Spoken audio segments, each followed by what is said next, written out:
வழக்கறிஞர்களுக்கு தெரியும் கெஸ்ட் நடத்துதான். இப்போ ராஜபாளையம் தெற்கு பாளையத்தில் கெஸ்ட் நடத்துறான்னு இருக்கும், அவனுங்களுக்கு தெரியும். சிலுவத்தூரில் நடக்கு தெரியும். கிறிஸ்டின் இப்போ வெளிநாட்டிலேருந்து செத்த paper அனுப்புதான்ல, guest நடத்துனாண்டா.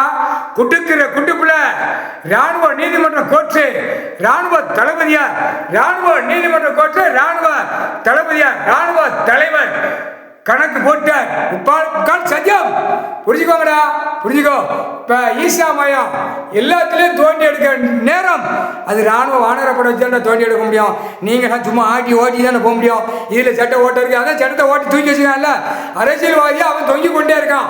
Delhi to Tamil Nadu Delhi, தமிழ்நாட்டில் தொங்குதான், டெல்லியில் தொங்குதான். ஈசா மையம் நடத்தினான்ல, தொங்குன்னு தொங்குதான். அவனை எல்லா கணக்கு முடிச்சோடனே நடு ரோட்டில் அப்படியே ஷூட்டிங் ஆர்டர், என்கவுண்டர் முக்கால் சத்தியம். அவனுக்கு ஈசா மையத்தில் கணக்கு ராணுவ வானரப்பட நடு ரோட்ல என்கவுண்டர் ஷூட்டிங் ஆர்டர் முக்கால் சத்தியம். இவன் அடிச்சா விட்டு டெல்லி டு தமிழ்நாடு டெல்லி அரசியல்வாதி நடுங்க விடுவார் கடவுள் முக்கால் சத்தியம்.